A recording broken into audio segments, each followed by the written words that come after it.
नमस्कार, जय Hind. Ice Hindi channel से मैं हूं प्रदीप, आपका बहुत बहुत स्वागत करता हूं।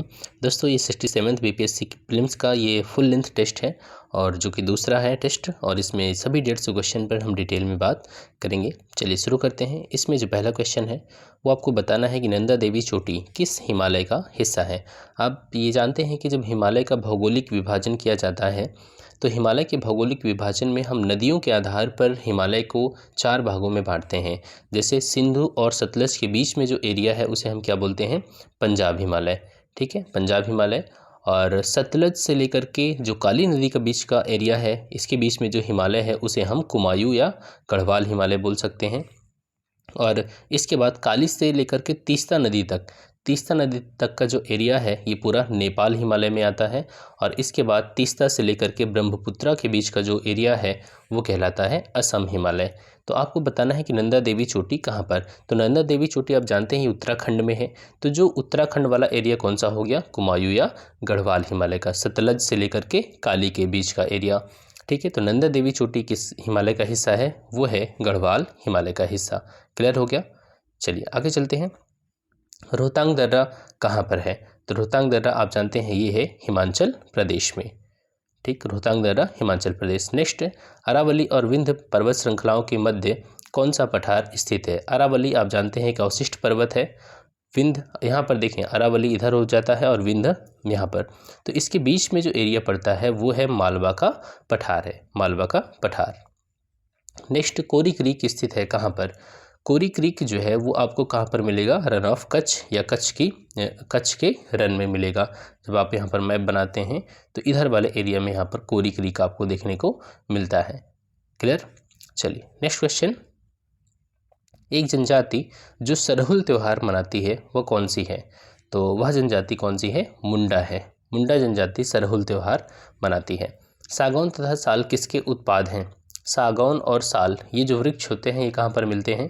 ये पतझड़ वन में मिलते हैं और उष्णकटिबंधीय शुष्क पतझड़ वन में। पतझड़ वन क्या होता है? पतझड़ वो ऐसे पौधे, एक मौसम समझ लीजिए होता है, और इस मौसम में क्या होता है, जो पत्ते होते हैं वो पौधे अपने पत्तों को गिरा देते हैं ताकि जो जल है पौधों के अंदर वो यूज़ होता रहे, उसका वाष्पोत्सर्जन ना होने पाए।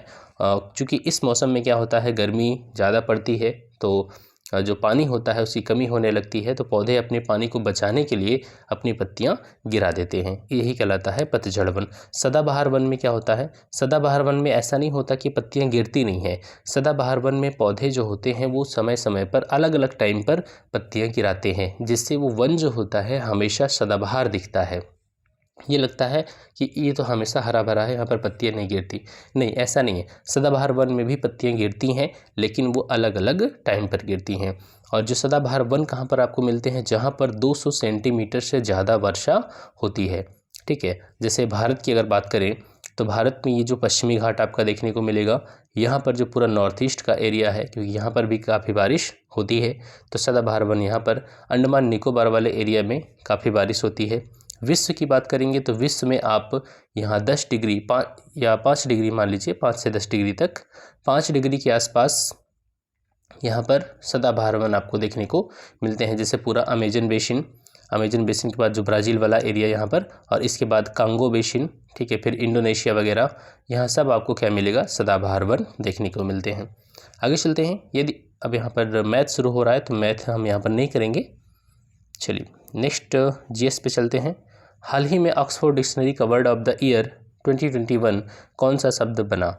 जो वर्ड ऑफ द ईयर है ऑक्सफोर्ड डिक्शनरी का, ध्यान रखना है, 2 डिक्शनरियाँ हैं, यहाँ पर ऑक्सफोर्ड को पूछा है, तो ऑक्सफोर्ड डिक्शनरी का वर्ड ऑफ द ईयर कौन सा है? वो है वैक्स। ठीक है, वैक्स का मतलब वैक्सीन से संबंधित। क्लियर? चलिए नेक्स्ट क्वेश्चन। हाल ही में जारी ICC T20 बल्लेबाजी रैंकिंग में कौन सा बल्लेबाज शीर्ष पर रहा? तो जो ICC ने रैंकिंग जारी किया उसमें T20 में बल्लेबाजी में बाबर आजम, जो कि किस देश से संबंधित है? पाकिस्तान से। ठीक है, तो बाबर आजम इसमें टॉप पर। Next question. BCCI द्वारा हाल ही में भारतीय पुरुष टीम का मुख्य कोच किसे बनाया गया है? तो BCCI ने अब राहुल द्रविड़ को चुना है भारतीय टीम का अगला कोच। क्लियर? आगे चलते हैं, हाल ही में दुनिया की सबसे मूल्यवान कंपनी कौन सी बन गई है। देखिए अब यहाँ ध्यान रखना है, जब भी ऐसे क्वेश्चन पूछा जाएगा तो जनरली जो ये क्वेश्चन पूछा जाता है वो फोर्ब्स की लिस्ट से पूछा जाता है, ठीक है। तो जब भी मेंशन्ड होगा कि फोर्ब्स के अनुसार दुनिया की सबसे मूल्यवान कंपनी कौन सी है, तब आप इसके अकॉर्डिंग बनाएंगे जो भी यहाँ पर लिस्ट जारी की गई है। फोर्ब्स के अनुसार अभी तक एप्पल क्या है, सबसे मूल्यवान कंपनी है। और क्या होता है कि जो वर्तमान समय में चूँकि सब कुछ शेयर मार्केट का खेल है, किसी कंपनी का एम कैप मार्केट कैपिटलाइजेशन बढ़ जाता है तो वो सबसे मूल्यवान कंपनी बन जाती है, और अगर उसका जो शेयर है प्राइस गिर जाती है तो उसका मार्केट कैप गिर जाता है और वो सेकंड नंबर पे, थर्ड नंबर पे चली जाती है। तो अभी यहाँ पर ऐसे ही कुछ हुआ। अभी तक एप्पल है, ठीक है, और इसके बाद अभी क्या किया, माइक्रोसॉफ्ट ने एप्पल को क्रॉस कर लिया और माइक्रोसॉफ्ट टॉप पर आ गई। लेकिन अभी फोर्ब्स वगैरह की लिस्ट में ये नाम अभी नहीं आया, चूँकि ये अभी रिसेंट में हुआ है। क्लियर है। तो अब अगर क्वेश्चन आपसे फोर्ब्स का पूछेगा तो वो एप्पल हो जाएगा, अदरवाइज आपके यहाँ पर क्या करेंगे, माइक्रोसॉफ्ट करेंगे। क्लियर है। चलिए नेक्स्ट, राष्ट्रीय एकता दिवस कब मनाया जाता है। तो आपको पता है कि सरदार वल्लभ भाई पटेल ने हमारे देश में जो देशी रियासतें थी उनके एकीकरण में महत्वपूर्ण भूमिका निभाई थी। तो 31 अक्टूबर जो कि उनका जन्मदिन है, इसी दिन हम राष्ट्रीय एकता दिवस मनाते हैं। नेक्स्ट, हाल ही में जारी पब्लिक अफेयर इंडेक्स में, पब्लिक अफेयर्स 2021 का ये इंडेक्स है, इसमें कौन सा राज्य शीर्ष पर है। तो यहाँ पर कौन सा राज्य शीर्ष पर है, केरला। नेक्स्ट बात करें, हाँ यहाँ देख सकते हैं बड़े राज्यों की श्रेणी में केरल प्रथम स्थान पर है, छोटे राज्यों में सिक्किम प्रथम स्थान पर है, और यूटीज़ की बात करें तो यूटीज़ में पुदुचेरी प्रथम स्थान पर आता है। नेक्स्ट, हाल ही में COP26 जलवायु परिवर्तन शिखर सम्मेलन कहाँ शुरू हुआ। COP26 आप जानते हैं, ये जब हमारे विश्व में जो जलवायु परिवर्तन हो रहा था उससे संबंधित एक समिट हुआ था, जिसको हम कहते हैं पृथ्वी शिखर सम्मेलन। कब हुआ था, 1992 में हुआ था। कहाँ पर हुआ था, ब्राज़ील में, रियो, ठीक है। और इसको हम रियो सम्मेलन भी बोलते हैं या पृथ्वी समिट भी बोलते हैं। यहीं से कई चीज़ें निकल के आई थी, फॉरेस्ट प्रिंसिपल, UNFCCC, ठीक है, UNFCCC होता है, UNFCCC, और इसके बाद CBD convention on biodiversity, CCD convention to combat desertification. तो यहीं पर एक कॉन्सेप्ट जो निकल के आया था वो था FCCC, framework convention on climate change. इसी को जिन देशों ने हस्ताक्षर रेटिफाई कर दिया वो बन गए इसके पार्टीज़, और इन्हीं पार्टीज़ का जब सम्मेलन होता है तो उसे हम क्या बोलते हैं, COP बोलते हैं, COP। तो जो पहला COP हुआ था वो COP 1995 में हुआ था बर्लिन में। इसके बाद COP 1 हो गया, 2, 3, 4, 5 इस तरीके से क्रम चलता रहा। और अभी जो हुआ है COP26, ये कहाँ पर हुआ है, स्कॉटलैंड के ग्लासगो में, स्कॉटलैंड के ग्लासगो में। क्लियर। चलिए आगे चलते हैं, फ्रेंच ओपन 2021 पुरुष वर्ग में किसने जीता। तो फ्रेंच ओपन 2021 का जो खिताब है वो किसने जीता, यहाँ पर आप देख सकते हैं, ये जीता किसने, नोवाक जोकोविच ने, ठीक है, नोवाक जोकोविच ने। ये तो पुरुष वर्ग में है, और महिला वर्ग में देखेंगे तो वो हैं बारबोरा क्रेजिकोवा, ठीक है, बारबोरा क्रेजिकोवा। आगे चलते हैं, भारत का कौन सा राज्य जनता को मुफ्त पानी उपलब्ध कराने वाला देश का पहला राज्य बन गया है। मतलब सरकार की जो स्कीम है कि सभी घरों में पाइप के द्वारा पानी पहुंचाया जाए, वो किस राज्य ने सफलतापूर्वक लक्ष्य हासिल कर लिया, तो कौन सा है, गोवा। क्लियर। चलिए नेक्स्ट, टोक्यो पैरालंपिक 2020 में ऊंची कूद में कांस्य पदक विजेता शरद कुमार को अर्जुन पुरस्कार देने की घोषणा की गई है। उनका संबंध बिहार के किस जिले से है, उनका संबंध बिहार के मुजफ्फरपुर से है, ठीक है, शरद कुमार का संबंध बिहार के किस जिले से है, मुजफ्फरपुर। नेक्स्ट क्वेश्चन, CMIE द्वारा जारी आंकड़ों के अनुसार सितंबर 2021 के अंत में बिहार में बेरोजगारी दर कितनी रही है। तो सितंबर 2021, अब ऐसे डेटा देखिए नहीं पूछा जाएगा, ठीक है, बिल्कुल भी आप टेंशन मत लीजिए, ऐसे क्वेश्चंस को याद रखने की आवश्यकता भी नहीं है कि बिहार में बेरोजगारी दर अगर पूछा भी जाएगा तो वो इकोनॉमिक सर्वे या फिर CSO का डेटा हो सकता है, ठीक है, तो कोई भारत सरकार की एजेंसी होगी जिसका डेटा आपसे पूछा जाएगा। तो यहाँ पर CMIE के द्वारा जो यह आंकड़ा जारी किया गया था उसमें 10% बताया गया था कि बिहार में बेरोजगारी उस समय सितंबर तक है। नेक्स्ट क्वेश्चन, अगस्त 2021 में कहाँ पर दुनिया के सबसे ऊंचे मूवी थिएटर का उद्घाटन किया गया। और ये मूवेबल है, मतलब कि एक जगह से दूसरी जगह इसको ले जाया जा सकता है इस थिएटर को। तो कहाँ पर किया गया? लद्दाख में। लद्दाख का मतलब यहाँ पर लेह। क्लियर? चलिए नेक्स्ट बात करते हैं। ग्लोबल हंगर इंडेक्स 2021 में भारत की कौन सी रैंकिंग है? तो ग्लोबल हंगर इंडेक्स में भारत की रैंकिंग 101। भारत सरकार काफ़ी नाराज़ हुई थी इस रिपोर्ट पर। आगे चलते हैं। भारत के 75वें स्वतंत्रता दिवस की थीम क्या रखी गई है? तो इंडिया एट 75 हमारी जो थीम रखी गई है, नेशन फर्स्ट ऑलवेज फर्स्ट रखी गई है। भारत स्थित हड़प्पा कालीन पुरास्थल, जिसे यूनेस्को ने जुलाई 2021 में वर्ल्ड हेरिटेज साइट की लिस्ट में शामिल किया है, और ये भारत का 40वां स्थल बना है। तो कौन सा वो हड़प्पा कालीन स्थल है? उसका नाम है धौलावीरा। ठीक है, धौलावीरा। और जो 39वां है वो है रुद्रेश्वर मंदिर, तेलंगाना में। नेक्स्ट, पुलित्जर पुरस्कार विजेता भारतीय फोटो पत्रकार जिनका हाल ही में अफगानिस्तान में निधन हुआ है, नाम क्या है उनका? तो अफगानिस्तान में तालिबान जब काबुल पर कब्जा कर रहा था तो उसी से घटना में इन दानिश सिद्दीकी की डेथ हुई थी। ये भारतीय पत्रकार थे, वहाँ पर रिपोर्टिंग के लिए गए थे। आगे चलते हैं। हाल ही में अग्नि 5 बैलिस्टिक मिसाइल का सफल परीक्षण कहाँ से किया गया? तो ये जो बैलिस्टिक मिसाइल वगैरह हैं इन सब का जो परीक्षण होता है वो कहाँ से? उड़ीसा से किया जाता है। हाल ही में पुनीत राजकुमार का निधन हुआ। पुनीत राजकुमार का संबंध किस क्षेत्र से है? तो ये कन्नड़ अभिनेता थे। हार्ट अटैक इनको आया और काफ़ी, हालांकि फिजिकली काफ़ी फिट थे, और तो इसी संदर्भ में कहा जाता है कि हालांकि ये भी आप देखते हैं कि जो व्यक्ति शारीरिक रूप से फिट है वो मानसिक रूप से भी फिट हो कोई आवश्यक नहीं है, लेकिन इनके संदर्भ में क्या है, क्या वजह थी इसका हार्ट अटैक आने का, ये कुछ क्लियर नहीं है। और फिजिकली भी फिट थे। एक्सरसाइज का भी वीडियो काफ़ी देखा गया लोगों के द्वारा, एकदम मतलब अच्छे से एक्सरसाइज कर रहे हैं। तो यहाँ से एक चीज़ निकल के आती है कि जब भी जो व्यक्ति जिम जाते हैं तो उन्हें थोड़ा सा और ज़्यादा ध्यान रखने की आवश्यकता है अपने शरीर पर। ठीक है, या जो लोग वे प्रोटीन और अलग अलग प्रकार के जो प्रोटीन्स होते हैं उनका यूज़ करते हैं तो उन्हें और ज़्यादा ध्यान रखने की आवश्यकता है। हाल ही में जारी एनसीआरबी की रिपोर्ट के अनुसार भारत का कौन सा राज्य आत्महत्या करने के मामले में शीर्ष पर रहा? तो सबसे ज़्यादा आत्महत्या कहाँ पर होती है? वो महाराष्ट्र में।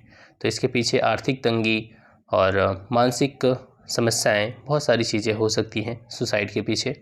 नेक्स्ट, जो हमारा फॉरेस्ट रिपोर्ट है 2019 में, 2017 की तुलना में वनावरण में सर्वाधिक कमी किस राज्य में हुई है? ठीक है, 2017 की तुलना में बताना है आपको, वनावरण में सबसे ज़्यादा किस, मतलब जो कमी है किस राज्य में हुई है?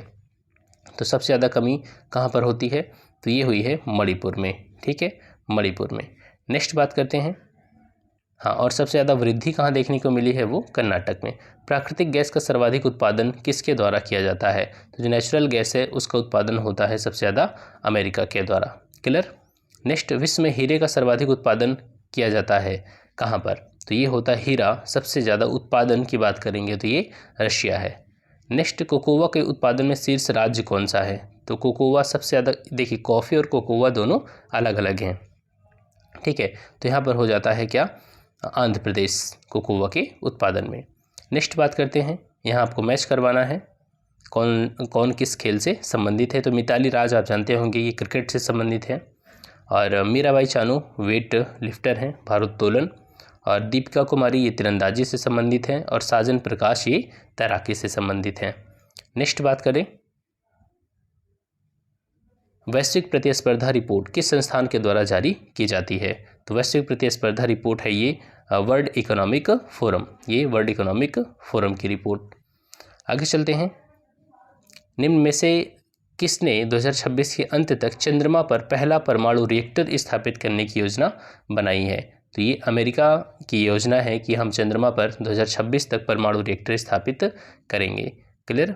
चलिए आगे चलते हैं। यहाँ पर खुशहाली सूचकांक है। अब चूंकि एक पॉइंट यहाँ पर दिया है, बाकी दिन यहाँ पर हैं, तो इसको हम यहाँ देख लेते हैं। देखिए, जो भारत की रैंकिंग है, विश्व प्रेस स्वतंत्रता सूचकांक में भारत की रैंकिंग 142वीं है प्रेस स्वतंत्रता में, और जो नॉर्वे है इस प्रेस स्वतंत्रता सूचकांक में क्या है, यहाँ पर ये टॉप पर आता है। और बाकी यहाँ पर देखेंगे तीनों जो इंडेक्स हैं ये करेक्ट मैच हैं। जैसे भ्रष्टाचार बोध सूचकांक जो कि ट्रांसपेरेंसी इंटरनेशनल के द्वारा जारी किया जाता है, इसमें 86 रैंक है भारत की, ये क्लियर है। लोकतंत्र सूचकांक में 53rd पे रखा गया है, फ्लॉड डेमोक्रेसी में रखा गया है। विश्व प्रेस स्वतंत्रता सूचकांक, ये हमने अभी यहाँ पर देखा, इसमें भारत की जो रैंकिंग है वो 142 है विश्व प्रेस स्वतंत्रता सूचकांक में। और खुशहाली सूचकांक में भी, जो कि United nation sustainable development solution network UNSDSN के द्वारा जारी की जाती है, इसमें भारत की रैंकिंग 139 139वीं है। तो ये भी यहाँ पर मैच है। आगे चलते हैं। 67वें राष्ट्रीय फिल्म पुरस्कार जिसकी घोषणा 22 मार्च 2021 को की गई, यहाँ पर आपको मिलान करना है। सर्वश्रेष्ठ फिल्म कौन सी रही? तो यहाँ पर देखें, छिछोरे जो है वो सर्वश्रेष्ठ हिंदी फिल्म है, ध्यान रखना, ठीक है। सर्वश्रेष्ठ हिंदी फिल्म कौन सी? छिछोरे हो गई। सर्वश्रेष्ठ अभिनेता कौन रहे? तो सर्वश्रेष्ठ अभिनेता मनोज बाजपेयी और धनुष रहे। सर्वश्रेष्ठ अभिनेत्री कंगना रनौत हो गई। और सर्वश्रेष्ठ फिल्म जो है वो Marakkar, lion of the Arabian sea. Next question, budget 2021-22 में सबसे ज़्यादा आवंटन किस मंत्रालय को किया गया? तो सबसे ज़्यादा पैसा किसको चाहिए? वित्त मंत्रालय, ठीक है, वित्त मंत्रालय को सबसे ज़्यादा आवंटन किया गया। नेक्स्ट, वर्ष 2021-22 का बजट प्रस्ताव निम्न में से किस स्तंभ पर आधारित नहीं है? तो इस बार का जो बजट है उसमें 6 स्तंभ हैं। कौन कौन से 6 स्तंभ हैं यहाँ पर आप देखें। स्वास्थ्य एवं खुशहाली, भौतिक और वित्तीय पूंजी और अवसंरचना, आकांक्षी भारत के लिए समावेशी विकास, मानव पूंजी को फिर से ऊर्जावान बनाना, नवाचार और अनुसंधान व विकास, न्यूनतम सरकार और अधिकतम शासन। देखिए यहाँ पर आपको कुछ वर्ड्स को पकड़ लेना है, जैसे कि हेल्थ के बाद यहाँ पर भौतिक और वित्तीय पूंजी, इंफ्रा भी तो ज़रूरी होता है। इंक्लूसिव डेवलपमेंट के बिना भारत का विकसित होने का जो लक्ष्य है वो बहुत मुश्किल से हमें हासिल होगा, क्योंकि इंक्लूसिव डेवलपमेंट में क्या होता है, सभी का विकास होता है। ये नहीं कि जो पूंजीपति वर्ग है सिर्फ उसका ही विकास हो, बल्कि जो ग्रोथ रेट हमारे देश की है, GDP में जो वृद्धि हो रही है, उसका लाभ समाज के हर तबके को मिल रहा है, हर क्षेत्र को मिल रहा है, हर वर्ग को मिल रहा है। यहाँ पर फिर ह्यूमन कैपिटल और फिर इनोवेशन, रिसर्च एंड डेवलपमेंट, और यहाँ पर न्यूनतम सरकार, अधिकतम शासन। ये पॉइंट आपको, इसमें से कुछ पॉइंट पकड़ करके 6 पॉइंट को आपको याद रख लेना है, ठीक है। तो यहाँ पर सभी के लिए शिक्षा, ये वाली बात तो कहीं नहीं पर हुई है। बाकी स्वास्थ्य, खुशहाली, इनोवेशन, रिसर्च एंड डेवलपमेंट, आकांक्षी भारत के लिए समावेशी विकास, ये सारे हैं। नेक्स्ट बात करते हैं, निम्न में से कौन सूफी संप्रदाय बिहार में सर्वाधिक लोकप्रिय रहा? तो यहाँ पर देखें, चिश्ती, कलंदरी, सुहरावर्दी, फिरदौसी। तो ये जो फिरदौसी संप्रदाय था ये भी काफ़ी बिहार में फेमस रहा, लोकप्रिय रहा। और इसका जो सर्वश्रेष्ठ प्रतिनिधि थे वो कौन थे? संत मखदूम सरफुद्दीन याहिया मनेरी, ठीक है। इनका जन्म जो है वो मनेर में हुआ था। आगे चलते हैं। अभी बिहार की एक ऐसा प्रांत जो हमें रास्ता दिखा सकता है और हमारे लिए उदाहरण बन सकता है, यह कथन गांधी जी ने कब कहा था? मतलब उन्होंने बोला था कि बिहार ही एक ऐसा प्रांत है जो हमें रास्ता दिखा सकता है और हमारे लिए उदाहरण बन सकता है। तो ये हुआ था जब 1941 में बिहार शरीफ में सांप्रदायिक दंगे फैले हुए थे, तब की ये घटना है। आगे चलते हैं। अखिल भारतीय मुस्लिम लीग का 26वां अधिवेशन कहाँ हुआ था? तो जो 26वां अधिवेशन है अखिल भारतीय मुस्लिम लीग का, ये हुआ था पटना में, ठीक है। और मुस्लिम लीग का मतलब इसकी स्थापना कब हुई थी? 1906 में हुई थी, और फिर इसका समय समय पर अधिवेशन चलता रहा। आगे चलते हैं। साइमन कमीशन पटना कब आया था? तो साइमन कमीशन पटना आया था कब? 12 दिसंबर 1928 को। ध्यान रखना, साइमन कमीशन का गठन कब हुआ था? 1927 में। 1927 में ब्रिटेन में साइमन कमीशन का गठन होता है। इसके सभी जो सदस्य थे वो वाइट थे, इसीलिए इसको वाइट कमीशन भी बोला जाता है। इसके अलावा इसमें जो भी मेंबर थे इसमें सभी वाइट, कोई भी भारतीय को इसमें शामिल किया ही नहीं था इन लोगों ने। इसी की वजह से हमारे देश में इसके विरोध का निर्णय लिया गया था, हर जगह विरोध इसका किया गया था। और इसी साइमन कमीशन के विरोध में हमारे लाला लाजपत राय, इनकी डेथ भी हुई थी, ठीक है। तो इतना ध्यान रखना। अच्छा हाँ, इसके गठन की बात, ये आखिर इसका गठन क्यों किया गया था? तो इससे पहले की जो पृष्ठभूमि बनती है वो 1919 के एक्ट में है। 1919 का जो एक्ट जिसको हम मॉन्टेग्यू-चेम्सफोर्ड सुधार भी कहते हैं, उस एक्ट में ही एक बात थी कि अगले 10 साल के भीतर एक आयोग बनाया जाएगा जो ये देखेगा कि भारतीयों को स्वशासन दिया जाए या नहीं दिया जाए, क्या भारतीय स्वशासन के लायक हो भी गए हैं, और स्वशासन दिया भी जाए तो किस हद तक दिया जाए, इस बात की जांच करना। और जबकि 10 साल के लिए बोला गया था कि 10 साल के में गठन होगा, लेकिन इसका गठन कब हो गया था? 8 ही साल के भीतर 1927 में ही गठन हो गया था। 1928 में भारत आ गया था और 1930 में रिपोर्ट दिया था, और इसी साइमन कमीशन की रिपोर्ट पर 3 गोलमेज सम्मेलन हुआ था। लेकिन ध्यान रखना, गोलमेज सम्मेलन एक ही था, बस ये 3 चरणों में हुआ था, क्योंकि पहले वाले में तो कांग्रेस पार्टिसिपेट नहीं किया, दूसरा वाले में कांग्रेस ने पार्टिसिपेट किया लेकिन वो फेल रहा, तब तीसरे चरण में पहुंच गया। तो इस तरीके से 3 चरणों में गोलमेज सम्मेलन होता है। हालांकि क्वेश्चन आएगा तो 3 ही माने जाएंगे। क्लियर है? चलिए आगे चलते हैं। निम्न में से आपको बताना है, यहाँ पर सुमेलित करना है। देख लीजिए, पटना हाईकोर्ट की स्थापना कब हुई? किसान सभा का गठन, पटना विश्वविद्यालय की स्थापना और सदाकत आश्रम की स्थापना। कूट की सहायता से आपको मैच करवाना है। तो यहाँ देख लेते हैं हम, पटना हाईकोर्ट की स्थापना कब हुई? 1916 में। किसान सभा का गठन कब हुआ? 1929। पटना विश्वविद्यालय की स्थापना कब हुई? 1917। और सदाकत आश्रम की स्थापना कब हुई थी? यहाँ पर जब असहयोग आंदोलन हमारे देश में चल रहा था तो उसी समय 1920 में पटना में सदाकत आश्रम की स्थापना बिहार में की जाती है। ठीक, नेक्स्ट बात करें, निम्न में से किस शहर में अलीगढ़ मुस्लिम यूनिवर्सिटी की एक शाखा स्थापित की गई है? तो अलीगढ़ मुस्लिम यूनिवर्सिटी की एक शाखा जो है वो कहाँ पर है? किशनगंज में है। कहाँ पर? किशनगंज। ठीक है, चलिए नेक्स्ट बात करते हैं। हाँ, इसकी जो स्थापना है वो सर सैयद अहमद खान के द्वारा की गई है, उत्तर प्रदेश के अलीगढ़ जिले में 1920 में। नेक्स्ट, अखिल भारतीय मुस्लिम लीग का, एक मिनट, ये क्वेश्चन रिपीट हो गया है। हाँ, ये क्वेश्चन रिपीटेड है। ठीक है, अखिल भारतीय मुस्लिम लीग का जो 26वां अधिवेशन है वो कहाँ पर हुआ? पटना में। नेक्स्ट क्वेश्चन, बंगाल के द्वैध शासन को किसने समाप्त किया? तो बंगाल में द्वैध शासन आप जानते हैं कि बक्सर के युद्ध के बाद क्लाइव ने लगा दिया था, और ये जो द्वैध शासन है ख़त्म कब होता है? जब वॉरेन हेस्टिंग्स गवर्नर बन के आता है तब। आगे, कूका आंदोलन से प्रभावित क्षेत्र कौन सा था? तो कूका आंदोलन से जो प्रभावित क्षेत्र था वो था पंजाब। पंजाब में कूका आंदोलन हुआ था। नेक्स्ट, महारानी विक्टोरिया को किस वर्ष में भारत का साम्राज्ञी बनाया गया? तो आप जानते हैं कि जब 1857 का विद्रोह हुआ तो इसके बाद एक कानून आता है 1858 का भारत शासन अधिनियम।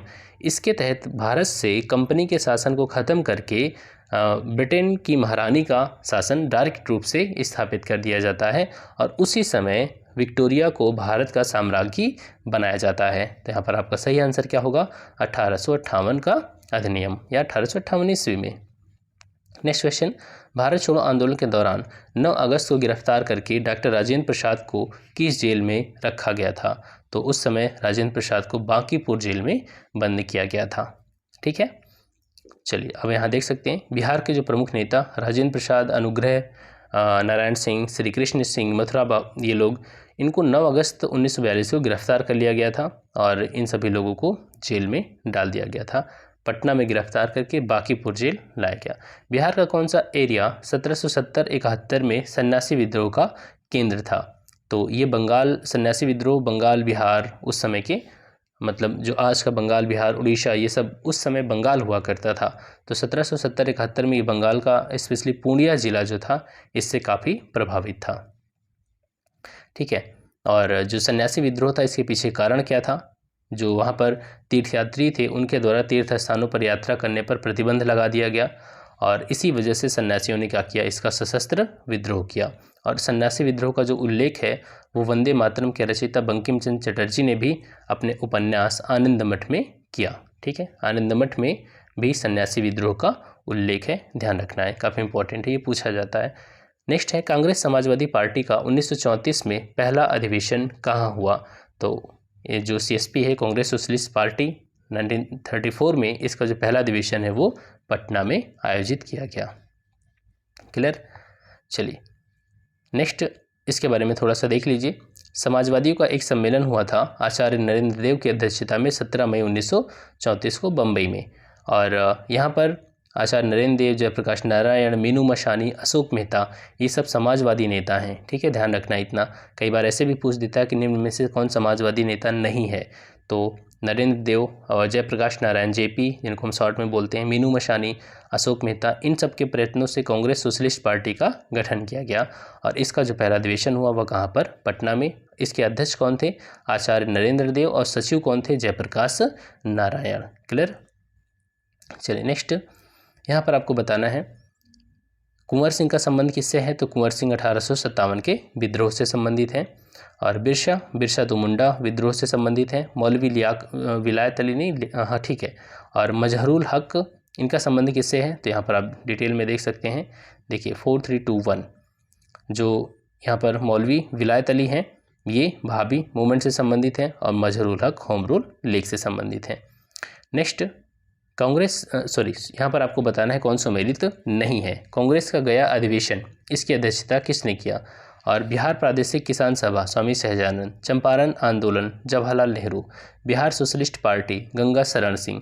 तो यहाँ पर एक चीज़ देखने को आपको मिल रहा होगा, चंपारण आंदोलन का संबंध जवाहरलाल नेहरू से नहीं है, ये तो वहाँ पर गए भी नहीं थे। ठीक है। और जो कांग्रेस का 38वां अधिवेशन ये CR दास की अध्यक्षता में हुआ था गया में। ठीक है। चलिए आगे चलते हैं। पटना में अनुशीलन समिति की शाखा निम्न में से किसने स्थापित किया, तो पटना में अनुशीलन समिति की जो स्थापना है वो किसने किया था, सचिंद्र नाथ सान्याल ने किया था क्रांतिकारी आंदोलन के दौरान। चलिए आगे चलते हैं। भारत की स्वतंत्रता की प्राप्ति के बाद निम्न में से किसने सुझाव दिया था कि जो कांग्रेस पार्टी है इसको ख़त्म कर दिया जाए।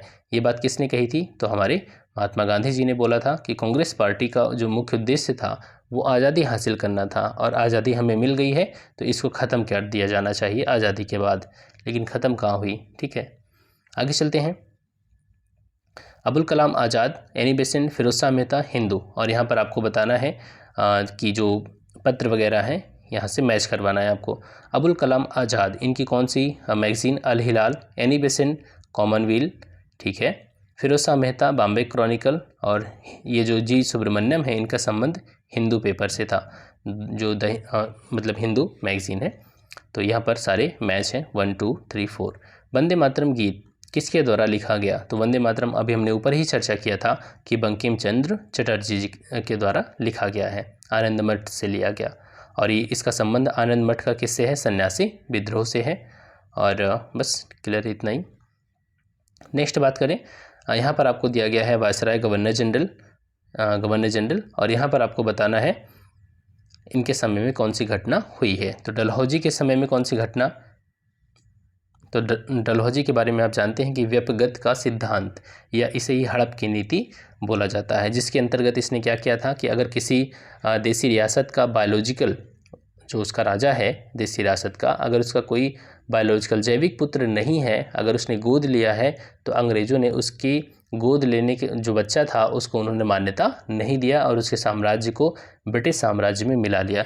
इसी को व्यपगत का सिद्धांत बोला जाता है। ये थोड़ा सा मिसप्रिंट है, पा होना चाहिए था। विलियम बेंटिक के टाइम में क्या हुआ था, विलियम बेंटिक के टाइम में काफ़ी सुधार हुए थे हमारे देश में, स्पेशली सामाजिक क्षेत्र में, जैसे कि सती प्रथा का निषेध, सती प्रथा का जो अंत हुआ था वो बेंटिक के टाइम में हुआ था। कर्जन के टाइम में बंगाल का विभाजन हुआ और रिपन के टाइम में स्वायत्त शासन, मतलब जो स्थानीय शासन था उसको थोड़ी छूट दी गई। क्लियर। चलिए आगे चलते हैं। नेक्स्ट क्वेश्चन, भारतीय स्वाधीनता आंदोलन का सरकारी इतिहासकार कौन था, तो वो थे SN सेन, ये सरकारी इतिहासकार थे। और इन्होंने फिर एक किताब लिखा था, इनका पूरा नाम क्या है, सुरेंद्र नाथ सेन, 1857 इस नाम से एक किताब भी इन्होंने लिखा था। आगे चलते हैं। जिस समय भारतीय राष्ट्रीय कांग्रेस की स्थापना हुई उस समय भारत का वायसराय कौन था, तो कांग्रेस की स्थापना के समय वायसराय कौन था, डफरिन। इसीलिए कहा जाता है बाद में कि जो कांग्रेस है वो डफरिन के दिमाग की उपज है। क्लियर। कांग्रेस की स्थापना 85 में हुई। स्थापना किसने किया, A.O. ह्यूम, जो कि एक ICS अधिकारी हुआ करते थे, पहले रिटायर्ड थे ये, और उस समय वायसराय डफरिन था। नेक्स्ट, आज़ाद हिंद फौज की स्थापना कहाँ की गई थी, तो आज़ाद हिंद फौज की स्थापना जो की गई थी वो सिंगापुर में की गई थी। पहले मलेशिया और सिंगापुर जो है वो मिला हुआ था। ठीक, इस तरह देखेंगे तो यहाँ पर आपको सिंगापुर मिलेगा, ये मलेशिया, इसे पूरा मलाया प्रायद्वीप बोला जाता था, तो यहाँ पर सिंगापुर में। और इन्होंने ही फिर दिल्ली चलो का नारा दिया था सुभाष चंद्र बोस ने। आगे चलते हैं। भारतीय मुसलमानों के पृथक राज्य के लिए पाकिस्तान शब्द का प्रयोग सबसे पहले किसके द्वारा किया गया? तो जो पाकिस्तान वर्ड का यूज़ किया गया था वो किया गया था चौधरी रहमत अली के द्वारा। चौधरी रहमत अली जो हैं ये कैम्ब्रिज यूनिवर्सिटी के एक स्टूडेंट थे और इन्होंने एक पंपलेट निकाला जिसका टाइटल था now are never are we live to Paris forever. तो इस नाम से इन्होंने एक पंपलेट निकाला और उसी में पाकिस्तान वर्ड का यूज़ किया। पाकिस्तान मतलब इनको कौन कौन सा एरिया चाहिए था, जिसमें पाकिस्तान का मतलब हो गया कि देखिए PAKISTAN, यहाँ पर जो STAN देख रहे हैं ये बलूचिस्तान है, ठीक है। और P फॉर पंजाब हो गया और अफ़गानिस्तान वगैरह सबको मिलाकर के इन लोगों ने पूरा नाम दिया था, यहाँ तक कि कश्मीर वगैरह भी शामिल था इसमें। आगे चलते हैं। साइमन कमीशन पटना कब आया था? फिर से रिपीटेड क्वेश्चन है, 12 दिसंबर 1928 को। नेक्स्ट बात करते हैं, निम्न में से कौन सा व्यक्ति चंपारण सत्याग्रह से संबद्ध नहीं है? तो चंपारण सत्याग्रह से कौन संबंधित नहीं है? तो आप जानते हैं कि चंपारण सत्याग्रह 3 कठिया पद्धति से था, इसी वजह से मूवमेंट हुआ था। ब्रज किशोर प्रसाद, राजेंद्र प्रसाद, अनुग्रह नारायण सिन्हा, गोविंद बल्लभ पंत। हाँ, तो गोविंद बल्लभ पंत का संबंध चंपारण से नहीं है, बाकी सभी लोग गांधी जी के सहयोगी के रूप में वहाँ पर कार्य कर रहे थे, ठीक है। चलिए आगे चलते हैं। नील कृषकों की दुर्दशा पर लिखी गई पुस्तक नील दर्पण के लेखक कौन है? तो नील दर्पण के लेखक कौन? दीनबंधु मित्र, इन्होंने नील दर्पण लिखा था। और नील विद्रोह जो है वो 1857 के विद्रोह के बाद होने वाला प्रमुख विद्रोह था 1859-60 में। आगे चलते हैं। निम्न में से किसने 1765 में ईस्ट इंडिया कंपनी को दीवानी के अधिकार प्रदान किए? तो जो दीवानी का अधिकार था 1765 में, मतलब बक्सर के युद्ध के बाद की है। और उस समय मुगल सम्राट कौन था? शाह आलम द्वितीय। तो मुगल बादशाह शाह आलम द्वितीय ने ही बंगाल यहाँ पर दीवानी का अधिकार दे दिया था, बंगाल, बिहार, उड़ीसा की। और इसी को इलाहाबाद की संधि बोलते हैं। जब बक्सर के युद्ध हुआ था तो 2 इलाहाबाद की संधि हुई थी। एक किसके साथ हुई थी? एक अवध के नवाब के साथ और दूसरी हुई थी मुगल सम्राट के साथ, ठीक है। तो जो मुगल सम्राट के साथ संधि हुई थी उसी में मुगल सम्राट ने बंगाल, बिहार, उड़ीसा से कर वसूलने की जिम्मेदारी किसको दे दिया? ईस्ट इंडिया कंपनी को दे दिया। आगे चलते हैं। निम्न में से कौन सा एक सही सुमेलित नहीं है? भारतीय ब्रह्म समाज, सत्यशोधक समाज, तत्वबोधिनी सभा, the servant of India society. तो आपको यहाँ पर मैच करवाना है कौन सुमेलित नहीं है। तो यहाँ पर देखिए कि भारतीय ब्रह्म समाज जो है उसकी स्थापना किसने किया? राजा राम मोहन राय। गलत हो गया। देखिए, ब्रह्म समाज की स्थापना राजा राम मोहन रॉय ने किया था 1828 में। आगे चल करके ब्रह्म समाज में विभाजन होता है 1865 में। ध्यान से समझिएगा, 1865 में विभाजन होता है केशवचंद्र सेन से। केशवचंद्र सेन ने क्या किया? ब्रह्म समाज से अलग होकर के एक अलग संस्था बनाई जिसका नाम था भारतीय ब्रह्म समाज। तो भारतीय ब्रह्म समाज की स्थापना किसने किया? केशवचंद्र सेन ने किया। अब केशवचंद्र सेन ने जब भारतीय ब्रह्म समाज की स्थापना किया तो यहाँ पर जो मूल ब्रह्म समाज बचा था उसे आदि ब्रह्म समाज का कहा गया। और आदि ब्रह्म समाज को नेतृत्व किसने दिया? फिर देवेंद्र नाथ टैगोर ने दिया, ठीक है, देवेंद्र नाथ टैगोर ने दिया। और आगे चल करके फिर से ब्रह्म समाज में एक बार विभाजन हो जाता है, ठीक है। तो यहाँ ध्यान रखना है कि ये जो भारतीय ब्रह्म समाज है इसकी स्थापना केशवचंद्र सेन ने किया है। क्लियर? चलिए, सत्यशोधक समाज। सत्यशोधक समाज जेतुबा फुले, ठीक है। तत्वबोधिनी सभा रविन्द्रनाथ टैगोर, ये फिर से गलत हो गया। तत्वबोधिनी सभा जो है वो केशवचंद्र सेन ने इसकी स्थापना किया था। Servants of India society Gopal Krishna Gokhale, ये सही है। लॉर्ड मैकाले का संबंध किससे है? तो मैकाले के बारे में स्थायी बंदोबस्त, गलत हो गया। सेना का सुधार, ये भी गलत है। अंग्रेजी शिक्षा, हाँ, अंग्रेजी शिक्षा से ही संबंधित है। 1854 में चार्ल्स वुड डिस्पैच आया था जिसको भारतीय शिक्षा का मैग्ना कार्टा कहा जाता है। तो मैकाले का संबंध किससे हो गया? भारतीय शिक्षा से हो गया। और ध्यान रखना है, ये मैकाले वो उस समय डलहौजी हुआ करता था। और जो मैकाले है, ध्यान रखना यहाँ पर, मैकाले का संबंध, ये एक चीज़ और है, जब बेंटिक यहाँ पर गवर्नर जनरल था, बेंटिक ने एक कमेटी बनाई थी, मैकाले को ही उसका हेड बनाया गया था। और इसी के समय में यहाँ पर आंग्ल प्राच्य विवाद भी हमें देखने को मिलता है। और यहाँ पर इसमें क्या कहा गया था कि अंग्रेजी शिक्षा को बढ़ावा दिया जाए, ट्रिकल डाउन थ्योरी, ट्रिकल या डाउनवर्ड इनफिल्ट्रेशन थ्योरी इसको बोला जाता है। इसमें मैकाले ने क्या कहा था कि हम सभी को शिक्षा नहीं दे पाएंगे, जो केवल टॉप के लोग हैं उन्हीं को हमें शिक्षा देनी है, और वो लोग क्या करेंगे, जो शिक्षा होगी वो रिस रिस करके नीचे के लोगों तक पहुँचेगी। यही मैकाले की नीति थी। लेकिन मैकाले की नीति फेल हो गई। इसी वजह से 1854 में फिर चार्ल्स वुड डिस्पैच आता है और उसमें मैकाले की जो नीतियाँ थीं उसके विरोध में, या कहें कि उसमें परिवर्तन करके उसमें दूसरी चीज़ों को शामिल किया गया। प्राइमरी एजुकेशन, आम आदमी की शिक्षा पर भी थोड़ा बल दिया गया। मैकाले ने तो बिल्कुल भी आम आदमी की शिक्षा को इग्नोर कर दिया था। बोला कि ये जो एशिया की जो किताबें हैं, पूरा साहित्य ले लीजिए और यूरोप की किसी एक अच्छी लाइब्रेरी का कोई एक जो रैक होता है लाइब्रेरी में, उसकी एक लाइन की जो किताबें हैं वो पूरे एशिया के साहित्य से बहुत अच्छी हैं। तो इस तरीके से मैकाले मजाक उड़ाता था इधर भारतीय और अरब साहित्य का। ठीक है, आगे चलते हैं। महात्मा गांधी का पहली बार बिहार में आगमन कब हुआ? तो आप जानते हैं कि जब चंपारण सत्याग्रह था 1917 में, तभी गांधी जी का आगमन हुआ था। राजकुमार शुक्ल के साथ गांधी जी बिहार में आए। गांधी इरविन समझौते पर हस्ताक्षर कब किया गया? आप जानते हैं कि गांधी इरविन समझौता 5 मार्च 1931 को हुआ था। क्यों? क्योंकि इस समय तक पहला गोलमेज सम्मेलन हो चुका था और फर्स्ट राउंड टेबल कॉन्फ्रेंस में कांग्रेस ने भाग नहीं लिया। तो ब्रिटिश सरकार को लगा कि अगर कांग्रेस ही पार्टिसिपेट नहीं करेगी, जो कि इस समय भारत की सबसे बड़ी पार्टी है, तो फिर इस सम्मेलन का कोई मतलब नहीं रहेगा। तब जाकर के गांधी इरविन समझौता हुआ। गांधी इरविन समझौता में गांधी जी ने, जो उस समय सविनय अवज्ञा आंदोलन चल रहा था, उस आंदोलन को स्थगित कर दिया और राजी हो गए कि हाँ ठीक है, राउंड टेबल कॉन्फ्रेंस में भाग लेंगे।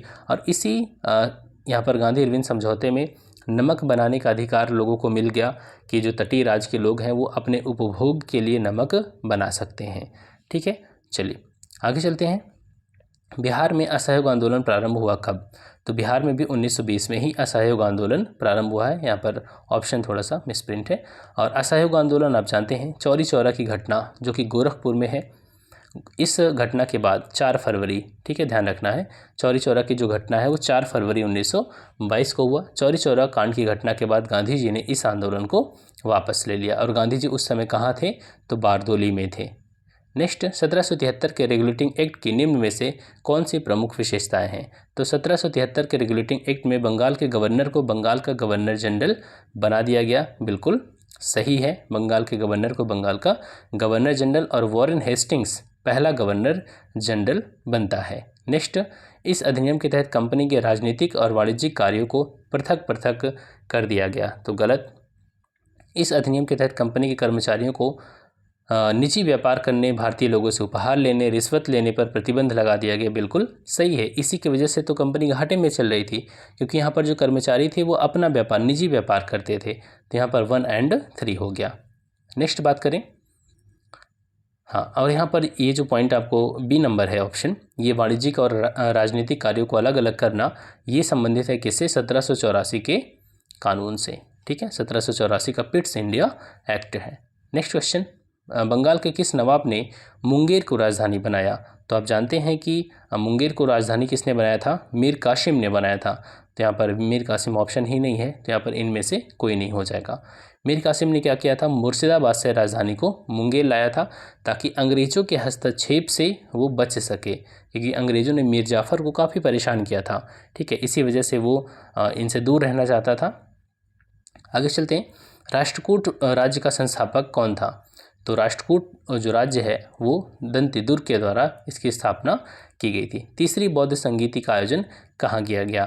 तो आप जानते हैं जो पहली है वो राजगृह में की गई थी, फिर दूसरी की गई थी वैशाली में, तीसरी पाटलिपुत्र में, और चौथी कुंडलवन कश्मीर में की गई थी। तो यहाँ पर जो तीसरी है वो पाटलिपुत्र हो जाएगा।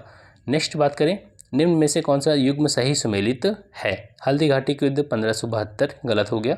पानीपत का पहला युद्ध 1526, पानीपत का दूसरा युद्ध 1556, पानीपत का तीसरा युद्ध 1761। तो आपको बताना है कौन सा सही है।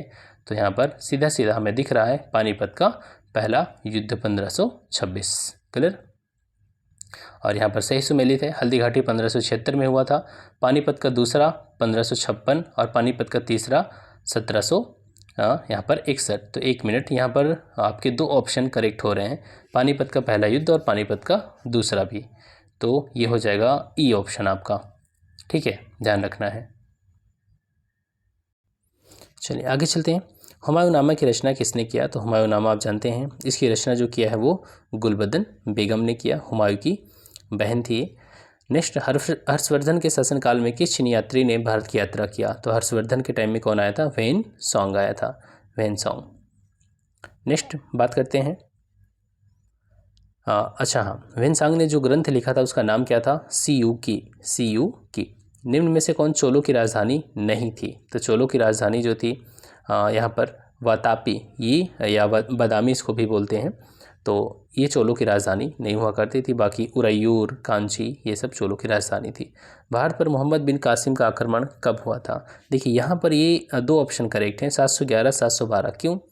क्योंकि उस समय जो ये मोहम्मद बिन कासिम का आक्रमण हुआ था, इसको लेकर के तिथि में थोड़ा सा मतभेद है। 2 इतिहासकार हैं, एक ने कहा है 711 है और एक ने कहा है 712। लेकिन यहाँ पर जो ऑप्शन दिया गया है, अगर आपके पास 711 नहीं होता तो आप 712 ही चूज करते, अगर 712 नहीं होता तो 711 आप चूज करते, ठीक है। चूँकि यहाँ पर दोनों दिया गया है, हालांकि ऐसे ऑप्शन में नहीं आएगा एग्ज़ाम के टाइम में, ठीक है। तो यहाँ पर हम 712 ही मान रहे हैं और जनरली माना भी 712 ही जाता है, लेकिन एक इतिहासकार हैं उन्होंने 711 भी तिथि माना है, तो थोड़ा सा यहाँ कन्फ्यूजन होता है। सोमनाथ मंदिर को किस मुस्लिम आक्रमणकारी ने लूटा है? तो आप जानते हैं सोमनाथ मंदिर को किसने लूटा? महमूद गजनवी ने लूटा, और अभी तालिबानियों ने इसकी खुशी भी मनाई थी, ठीक है। निम्न में से कौन से वर्ष में घाघरा का युद्ध हुआ? तो घाघरा का युद्ध आप जानते हैं, ये जो युद्ध था 5 मई 1529 को हुआ था, बाबर और महमूद लोदी के बीच में। बाबर और महमूद लोदी के बीच में बाबर जीत गया था, और जो घाघरा का युद्ध था ये बाबर का अंतिम युद्ध था। क्लियर? चलिए नेक्स्ट क्वेश्चन, भारत में मकबरा बनाने की शैली का विकास का श्रेय किसको जाता है, किस शासक को? तो ये था कौन? इल्तुतमिश। इल्तुतमिश ने अपने बेटे के लिए ही मकबरा बनवाया था। नेक्स्ट क्वेश्चन, कुतुब शाही, यहाँ पर आपको मैच करवाना है। तो सरकी शाही कहाँ पर रहते थे? आप जानते हैं ये जौनपुर में, और कुतुब शाही और यहाँ पर आदिल शाही, निज़ाम शाही, तो निज़ाम हो जाते हैं हैदराबाद, ठीक है। यहाँ पर आप मैच करवाना है, और यहाँ पर कुतुब शाही क्या हो जाएगा? गोलकुंडा हो जाएगा, और जो आदिल शाही हैं वो बीजापुर। क्लियर? चलिए नेक्स्ट, यहाँ पर विभिन्न विभाग के बारे में दिया गया है और यहाँ पर सुमेलित करवाना है। तो यहाँ पर दीवाने बंदगान, ये फ़िरोज़ शाह तुगलक, ये सही है, इसकी स्थापना फ़िरोज़ शाह तुगलक, क्योंकि इसको जो गुलाम होते थे उससे इनको काफ़ी गुलाम इसको पसंद रहते थे, फ़िरोज़ शाह तुगलक को। FST। दीवाने अमीर कोही, ये कृषि विभाग से संबंधित मोहम्मद बिन तुगलक की स्थापना किया, सही है। दीवाने आरिज, इसको भी स्थापना बलबन ने किया, सही है। मुस्तक राज, जो कि राजस्व वसूलने से संबंधित है, अलाउद्दीन खिलजी ने किया। तो यहाँ पर चारों ऑप्शन जो है वो करेक्ट हैं, 1, 2, 3 एंड 4। गांधार कला शैली एक संश्लेषण है किसका?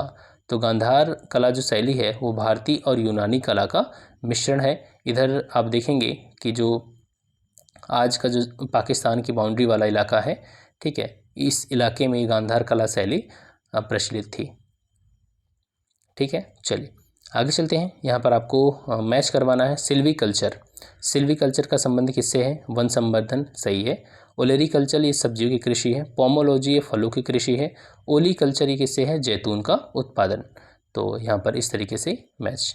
नेक्स्ट क्वेश्चन, पेन ड्राइव क्या है? तो पेन ड्राइव जैसे लैपटॉप में आप यूज़ करते हैं, तो पेन ड्राइव एक स्थिर द्वितीयक भंडारक इकाई है। तो द्वितीयक भंडारक इकाई तो है लेकिन स्थिर नहीं है, आप इसको रिमूव कर सकते हैं ना, तो ये एक हटाई जाने वाली द्वितीयक भंडारक इकाई है। Option number C. आगे चलते हैं, आग को बुझाने वाली गैस कौन सी है? ध्यान रखना, ऑक्सीजन जो होती है वो जलाने में सहायक है, और जो CO2 है, कार्बन डाइऑक्साइड है, वो बुझाने में सहायक है। तो यहाँ पर कौन सी गैस हो जाएगी? बुझाने में सहायक गैस कार्बन डाइऑक्साइड। विद्युत विभवांतर की इकाई क्या होती है? विभव की इकाई क्या होती है? वोल्ट होती है, वोल्ट। नेक्स्ट, कौन सी राशि अदिश राशि है? अदिश राशि क्या मतलब क्या होता है? ऐसी राशियाँ जिनमें केवल परिमाण होता है, परिणाम नहीं, ध्यान रखना, परिमाण। ऐसी राशियों में केवल परिमाण होता है और दिशा की आवश्यकता नहीं होती। उन्हें कहा जाता है अदिश राशियाँ। और ऐसी राशियाँ जिनमें परिमाण भी चाहिए और दिशा भी चाहिए उन्हें कहा जाता है सदिश राशियाँ। तो यहाँ पर आपसे पूछा गया है कि कौन सी राशि अदिश राशि है, मतलब उसमें केवल परिमाण होगा, दिशा नहीं। तो बल एक सदिश राशि है, संवेग, वेग, सामर्थ्य। सामर्थ्य जो होता है यहाँ पर केवल परिमाण होता है, सामर्थ्य में डायरेक्शन की बताने की आवश्यकता नहीं होती। बल वगैरह में डायरेक्शन भी होता है, यहाँ पर सामर्थ्य सही आंसर हो जाएगा। नेक्स्ट क्वेश्चन, हाँ ठीक है, जल में वायु का बुलबुला किस भांति व्यवहार करेगा? तो जल में जो वायु का बुलबुला है वो अवतल लेंस की तरह व्यवहार करता है। नेक्स्ट, टमाटर में कौन सा अम्ल होता है? टमाटर में एसिटिक, ऑक्जेलिक, टार्टरिक। तो टमाटर में जो होता है वो साइट्रिक एसिड पाया जाता है। ठीक है, और इसके अलावा नींबू, संतरा जो खट्टे फल हैं उसमें भी साइट्रिक एसिड देखने को मिलता है। मदिरा के द्वारा यकृत को क्षति का कारण मुख्यतः होता है क्या? तो जो लिक्वर होता है, लिकर जिसको बोलते हैं शराब, इसके द्वारा लीवर को जो नुकसान पहुंचता है वो क्यों होता है? वसा, ग्लाइकोजन की अधिकता, फैट का जमा होना, प्रोटीन की अधिकता। तो इसके पीछे रीज़न जो होता है, अधिक मात्रा में फिर फैट जमा हो जाता है लीवर में। ठीक है, इसकी वजह से फैटी लीवर बन जाता है और लीवर को नुकसान पहुंचता है। निकट दृष्टि दोष में किस लेंस का यूज़ किया जाएगा इस दोष को दूर करने के लिए? तो जब दूर दृष्टि दोष होता है तो उत्तल लेंस, और निकट दृष्टि दोष होता है तो अवतल लेंस का प्रयोग किया जाता है। क्लियर? नेक्स्ट बात करते हैं, कौन सा जल गैस का अवयव नहीं है? Water gas. तो वाटर गैस में मेथेन CH4, CO2 और कार्बन मोनोऑक्साइड CO। यहाँ जो मेथेन है और हाइड्रोजन, मेथेन है ये जल गैस का हिस्सा नहीं है, बाकी हाइड्रोजन, कार्बन मोनोऑक्साइड और मेथेन ये सभी जल के हिस्से हैं, जल गैस के हिस्से। नेक्स्ट, निम्न में से कौन सुमेलित नहीं है? देख लेते हैं। सेब एंथोसाइनिन सही है, पपीता में कैरिकाजेंथिन, चुकंदर में बीटानिन, टमाटर में कैरोटीन नहीं, टमाटर में कैरोटीन नहीं होता, कैरोटीन जो होता है वो गाजर में पाया जाता है, तो टमाटर यहाँ पर गलत हो गया।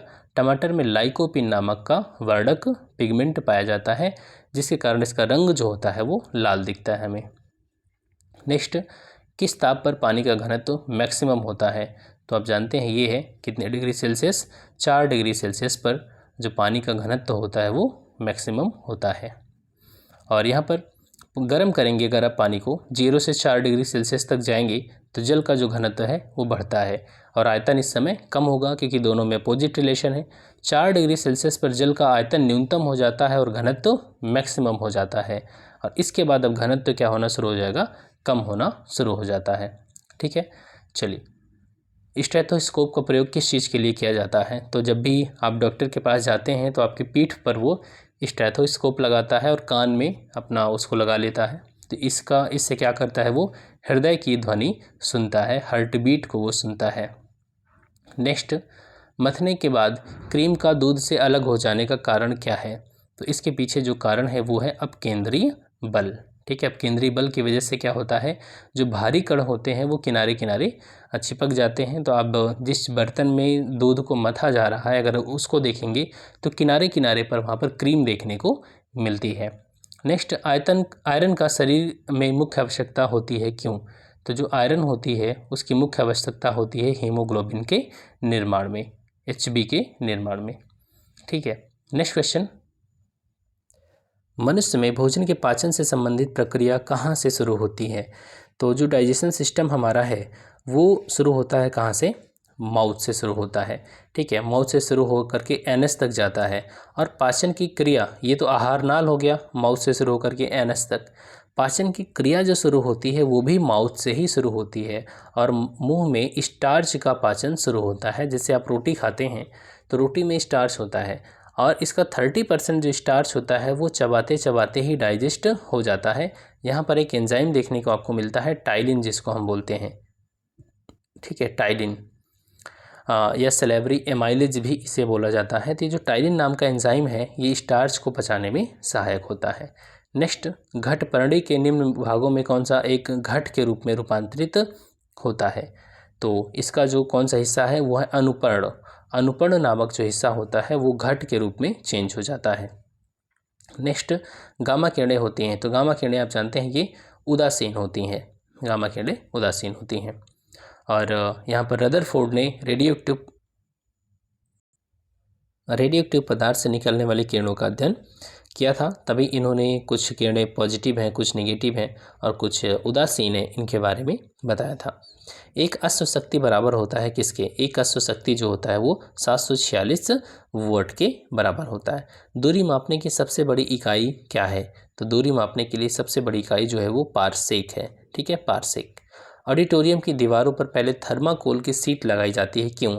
ये जो थर्माकोल की सीट्स होती हैं ये साउंड प्रूफ बनाती हैं, ताकि जैसे हॉल में मूवी चल रही है तो आवाज़ इको ना हो। ठीक है, नहीं तो आवाज़ गूंजने लगेगी एक बंद कमरे में तो चीज़ें समझ में नहीं आएंगी, तो जिससे ध्वनि को अवशोषित किया जा सके। क्लियर?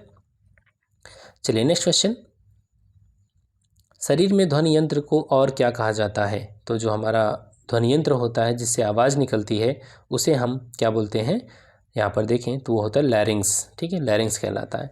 निम्न में से कौन सा एक रोग जीवाणु जनित नहीं है? बैक्टीरिया से कौन सा रोग नहीं होता? तो ये जो एड्स है ये वायरस से होता है, ना कि बैक्टीरिया से होता है। चलिए, किसी वस्तु में उसकी स्थिति के कारण संचित ऊर्जा क्या कहलाती है? तो उसकी स्थिति के कारण चूंकि ये ऊर्जा है, सॉरी, तो इस ऊर्जा को क्या कहेंगे हम? स्थितिज ऊर्जा कहेंगे। नेक्स्ट है, टमाटर के लाल वर्ण का कारण क्या है? टमाटर जो लाल वर्ण होता है उसके पीछे जिम्मेदार जो वर्णक है उसका नाम क्या है? लाइकोपीन है। निम्न में से कौन विखंडन योग्य प्राकृतिक तत्व नहीं है? सॉरी है, कौन सा विखंडन योग्य प्राकृतिक तत्व है? तो यूरेनियम 235, और जो नाभिकीय रिएक्टर होता है उसमें यूरेनियम 235 का यूज ईंधन के रूप में किया जाता है। चींटी के काटने पर उसके डंक में से कौन सा द्रव निकलता है? तो वो है फार्मिक एसिड। ठीक है, जो जलन महसूस होती है वो फार्मिक एसिड की वजह से होती है। नेक्स्ट क्वेश्चन, किस माध्यम में ध्वनि का वेग अधिकतम होता है? तो ध्वनि के वेग के बारे में आप जान लें कि ठोस में सबसे ज़्यादा होगा, द्रव में फिर उससे कम ध्वनि की स्पीड होगी और गैस में ध्वनि की स्पीड सबसे कम होती है। ठीक है, तो ठोस में जो ध्वनि का वेग है वो सबसे ज़्यादा होता है। आकाश का रंग नीला क्यों दिखाई देता है? तो आकाश का रंग नीला दिखाई देने के पीछे कारण है प्रकाश का प्रकीर्णन। आकाश एक्चुअली में है काला। ठीक है, तो प्रकीर्णन की वजह से वो हमें नीला दिखाई देता है। भारत का महापंजीयक और जनगणना आयुक्त किसके अधीन कार्य करता है? महापंजीयक और जनगणना आयुक्त ये जो जिम्मेदारी होती है वो केंद्रीय गृह मंत्रालय की होती है, जनगणना करवाना, तो ये गृह मंत्रालय के अधीन कार्य करता है। नेक्स्ट, संविधान के किस आर्टिकल में के अनुसार बिहार में द्विसदनात्मक विधानमंडल की व्यवस्था की गई है? क्योंकि आपको पता है कि बिहार में विधानसभा भी है और विधान परिषद भी है, और तो इस हमारे किस आर्टिकल में इसका उल्लेख किया गया है? तो आर्टिकल 169 169 में विधान परिषद के बारे में बताया गया है। अच्छा, विधान परिषद का गठन कौन करता है? तो विधान परिषद का गठन जो करेगा वो संसद करती है। किस बहुमत से करती है? तो वो है साधारण बहुमत से, सिंपल मेजोरिटी से। ठीक है, और ध्यान रखना है ये जो प्रस्ताव होता है विधान परिषद के गठन का या विधान परिषद के समापन का, उस राज्य के द्वारा इस प्रस्ताव को अपनी विधानसभा में पारित करके संसद को भेजना पड़ता है। जैसे अभी वेस्ट बंगाल की सरकार ने विधान परिषद के गठन को लेकर संसद से रिक्वेस्ट किया है कि आप विधान परिषद का गठन हमारे राज्य में कर दें। ठीक है, नेक्स्ट, निम्न में से कौन सा कथन असत्य है? उपराष्ट्रपति राज्यसभा का पदेन सभापति होता है, तो ये सही है। राष्ट्रपति को सलाह देने के लिए एक मंत्रिपरिषद होती है, ये भी ठीक है। ग्राम पंचायतों का गठन आर्टिकल 40 में है, ये भी सही है। अस्पृश्यता का उन्मूलन आर्टिकल 16 में है, गलत हो गया। अस्पृश्यता का जो उन्मूलन है वो आर्टिकल 17 में है, क्लियर है। और यहाँ पर जो उप राष्ट्रपति राज्यसभा का पदेन सभापति होता है, इसका क्या मतलब होता है? Ex officio chairman. इसका मतलब ये है कि जो भी व्यक्ति उपराष्ट्रपति बनेगा वह राज्यसभा का ऑटोमेटिक सभापति बन जाएगा। राज्यसभा के सभापति के पद पे किसी व्यक्ति को नियुक्त करने के लिए अलग से कोई चुनाव कुछ नहीं होगा, बल्कि जो भी व्यक्ति उपराष्ट्रपति बनेगा वही राज्यसभा का सभापति स्वतः बन जाएगा। क्लियर? नेक्स्ट क्वेश्चन, राज्यपाल के द्वारा शपथ ग्रहण का प्रावधान किस आर्टिकल में है? तो शपथ ग्रहण जो राज्यपाल लेता है वो आर्टिकल 159 में है, क्लियर। और यहाँ पर आर्टिकल 156 में क्या है? राज्यपाल की पदावधि। राज्यपाल की नियुक्ति के लिए योग्यता 157 में, और 158 में राज्यपाल के पद के लिए कुछ शर्तें हैं। प्रारूप समिति के अध्यक्ष कौन थे? तो प्रारूप समिति के अध्यक्ष भीमराव अंबेडकर थे। इन्हीं की जिम्मेदारी थी संविधान के प्रारूप को तैयार करना। ठीक है, चलिए नेक्स्ट, लोक नियोजन के विषय में अवसर की समता होगी, ये बात किस आर्टिकल में लिखी गई है? तो ये बात जो लिखी गई है वो आर्टिकल 16 में लिखी गई है। आर्टिकल 17 आप जानते हैं अस्पृश्यता के उन्मूलन से संबंधित है। आर्टिकल 18 क्या है? ये उपाधियों का अंत है। और आर्टिकल 15 क्या है? धर्म, मूल, वंश, जाति, लिंग, इन आधार पर कोई भेदभाव नहीं होगा। नेक्स्ट, कौन सा असत्य है आपको बताना है। भारत के पहले राष्ट्रपति डॉक्टर राजेंद्र प्रसाद थे। उपराष्ट्रपति राज्यसभा का पदेन सभापति होता है, ये दोनों ही सही हैं। राज्यसभा का कार्यकाल 5 वर्ष होता है, तो गलत हो गया।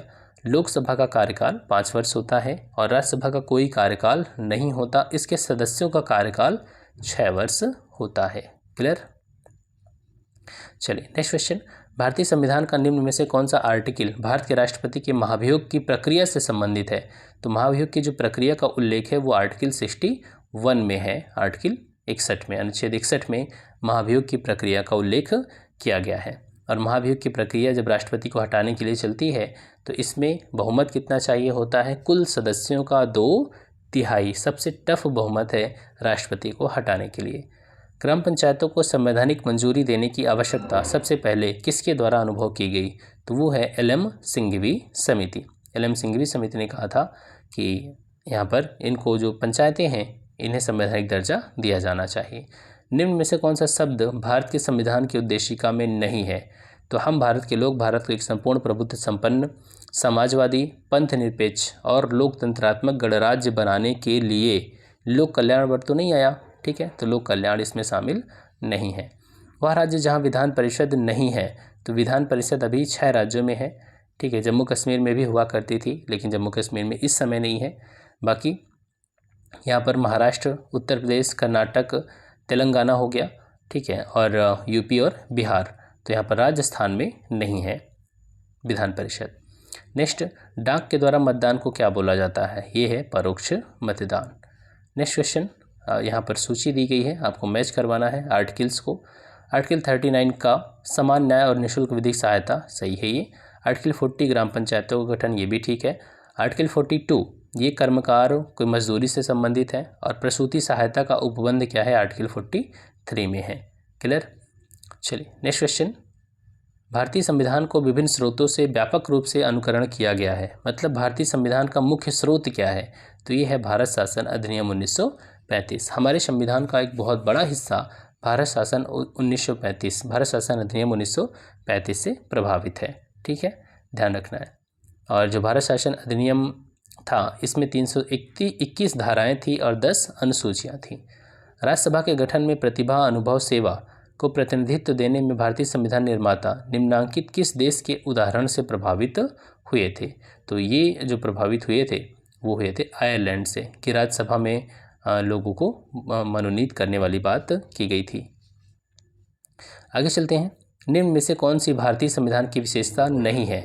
स्वतंत्र न्यायपालिका बिल्कुल है, संघात्मक सरकार ये भी है, संसदीय शासन व्यवस्था भारत में तो है ही है, और जो अध्यक्षात्मक सरकार है ये अमेरिका की विशेषता है। अध्यक्षात्मक सरकार में क्या होता है? जो कार्यपालिका होती है वो विधायिका के प्रति उत्तरदायी नहीं होती है।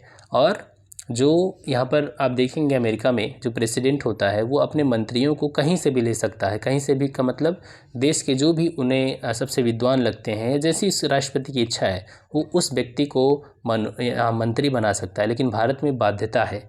बाध्यता क्या है कि अगर किसी व्यक्ति को मंत्री बनाया जाता है तो उसे 6 महीने के भीतर संसद की सदस्यता लेनी ही होगी, या कोई संसद का सदस्य है तभी उसे मंत्री बनाया जा सकता है, नहीं है तब भी बन सकता है लेकिन 6 महीने के लिए ही, क्योंकि उसके 6 महीने में तो उसे संसद का मेंबर बनना ही पड़ेगा। तो इस तरीके से, और यहाँ की जो विधायिका के प्रति कार्यपालिका क्या होती है? उत्तरदायी होती है, मतलब सरकार संसद के प्रति उत्तरदायी होती है। संसद का मतलब जनता हो गया, क्योंकि जनता के प्रतिनिधि वहीं पर हैं। लेकिन ये अमेरिका में नहीं पाया जाता। अमेरिका में इसी सिस्टम को हम अध्यक्षात्मक सरकार बोलते हैं। भारत में संसदीय शासन व्यवस्था है। चलिए नेक्स्ट, संसद के लिए राष्ट्रपति का अभिभाषण कौन तैयार करता है? तो ये केंद्रीय मंत्रिमंडल तैयार करता है, ठीक है। चलिए नेक्स्ट क्वेश्चन, संविधान सभा ने राष्ट्रगान को कब स्वीकार किया था? तो 24 जनवरी 1950 को राष्ट्रगान को स्वीकार किया गया था। क्लियर है? चलिए नेक्स्ट क्वेश्चन, रेड का संबंध किससे है? तो रेड जो है वो वन संसाधनों के प्रबंधन और बचाव से है। रेड का फुल फॉर्म क्या है? Reducing emission from deforestation and forest degradation. मतलब कि डिफॉरेस्टेशन वन निर्मूलन, वन को काटने से रोकना, बचाना। फॉरेस्ट डिग्रेडेशन, जो वनों का क्या हो रहा है? डिग्रेडेशन हो रहा है, उसको भी रोकना, मतलब वन काटे जा रहे हैं, आज वनों का विनाश किया जा रहा है। तो रेड का संबंध इसी से है और इसके माध्यम से क्या होगा? जो ग्रीन हाउस गैसेस हैं उनका उत्सर्जन रोका जा सकेगा। ठीक है, चलिए। सबसे ज़्यादा परिवर्तनशील और असमान वितरण वाली ग्रीन हाउस गैस कौन सी है? जो सबसे ज़्यादा परिवर्तनशील है वो जलवाष्प है, क्योंकि जलवाष्प जो है आप पूरे पृथ्वी पर देखेंगे तो उसकी मात्रा अलग अलग क्षेत्रों में अलग अलग मिलती है। विषुवत रेखा पर अलग होगी जलवाष्प की मात्रा, ऊपर जाएंगे तो और अलग होती जाएगी इसकी क्वांटिटी मात्रा। आप पृथ्वी से ऊपर की ओर वायुमंडल में जाएंगे तब इसकी मात्रा अलग होती जाएगी, मात्रा कम होती जाती है। तो सबसे ज़्यादा परिवर्तनशील गैस है जलवाष्प। नेक्स्ट क्वेश्चन, यहाँ पर बताना है आपको कौन सी शहरों के बारे में यहाँ पर स्थापित है। तो यहाँ पर देखिए, वियना जो है वो डेन्यूब, स्टालिनग्राद हो गया वोल्गा रूस में, रोम हो गया इटली की राजधानी रोम, रोम जो है वो टाइबर नदी के किनारे है, और बगदाद जो है वो टिग्रिस नदी के किनारे है। नेक्स्ट क्वेश्चन यहाँ पर है कि निम्न में से कौन सा बंदरगाह एक कृत्रिम बंदरगाह है? कृत्रिम बंदरगाह, प्राकृतिक वो नहीं है। तो यहाँ पर जो चेन्नई बंदरगाह है वो एक कृत्रिम बंदरगाह है। ठीक है, नेक्स्ट, निम्न में से कौन सी नदी का उद्गम स्थल भारत में नहीं है? तो भारत में चिनाब, रावी, सतलज, ब्यास। तो सतलज नदी आप जानते हैं कि इसका जो उद्भव है वो कहाँ से होता है? ये होता है तिब्बत से होता है। ठीक है, सतलज नदी। और चिनाब बड़ा लाचे दर्रे के पास से, ब्यास नदी ब्यास कुंड से ही निकलती है भारत में। तो सतलज नदी का उद्भव जो है वो भारत में नहीं है, ये मानसरोवर झील के निकट राकस ताल से इसका उद्गम होता है।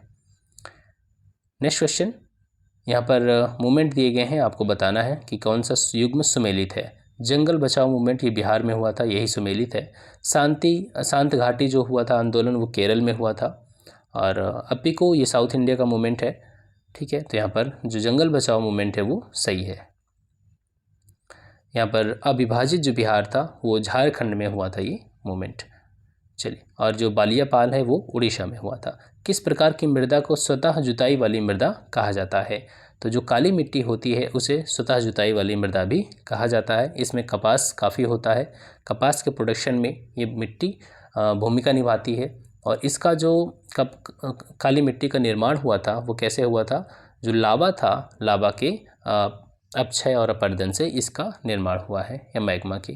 ध्यान रखना, इसको स्वतः जुताई वाली मिट्टी क्यों कहते हैं? क्योंकि जब इसमें पानी पड़ता है तो ये क्या हो जाती है? चिपचिपी हो जाती है, और जब इसमें से पानी सूख जाता है तो ये मिट्टी फट जाती है। इसी की वजह से इसको स्वतः जुताई वाली मृदा भी कहते हैं। नेक्स्ट क्वेश्चन, निम्न में से कौन सही सुमेलित है?